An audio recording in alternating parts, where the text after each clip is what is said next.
everyone, my name is Ricky Soto and I'm with Vincent Amay. Gumawa ko kami ng short video upang ituro sa inyo kung paano gumawa ng wire splice at pigtail gamit ang stranded wires. Ito ang mga tools na ating gagamitin sa pagbalat ng wire at ang pagputol. Cutter blade, combination pliers, at ang cutter pliers. Ang una nating gagawin ay ang pigtail or rat tail. Magsimula na tayo, balatan muna natin ang wire gamit ang cutter pliers at combination pliers. Kapag hindi pa kayo eksperto magbalat ng wire gamit itong mga pliers, pwede naman tayo gumamit ng cutter blade kapag meron tayo niyan. May cutter blade ato na pinakita sa inyo, pero yung ginamit ko ay itong dalawang pliers, para makita nyo kung paano ito ginamit sa pagbalat ng wire. Pagkatapos natin itong balatan, dito naman tayo sa kabila magbalat ng wire. Pareho lang din nung una ang ating gagawin.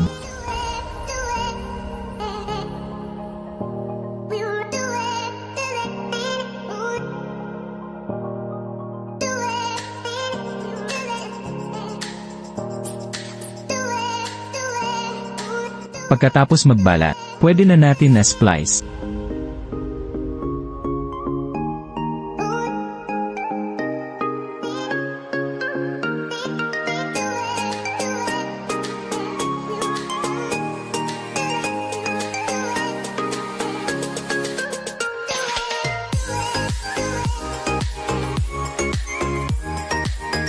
Kapag na-reach mo na yung dulo, kailangan na natin gumamit ng combination pliers.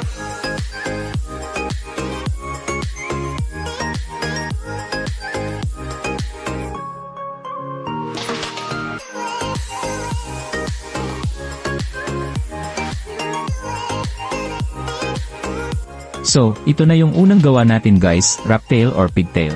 At ang huli nating gagawin ay ang splice. So, babalatan naman natin ulit.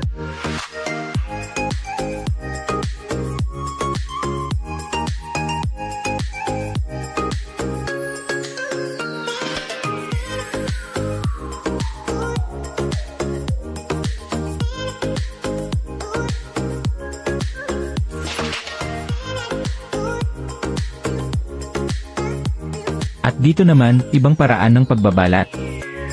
Tignan nyo lang mabuti yung video.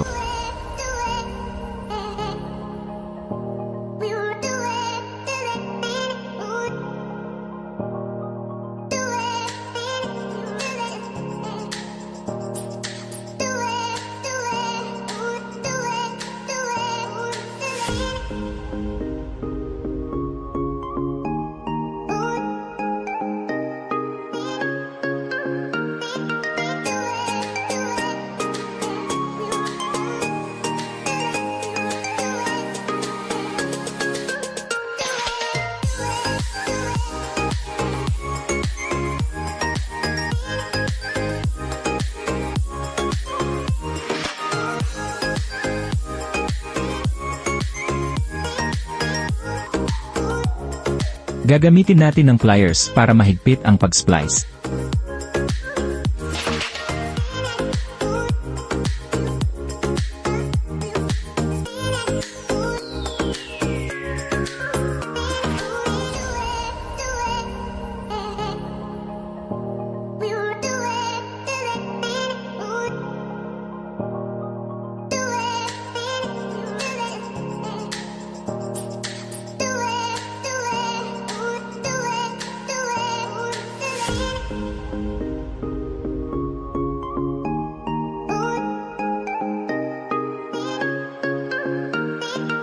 So, ito na yung panghuling gawa natin guys, ito ay ang wire splice.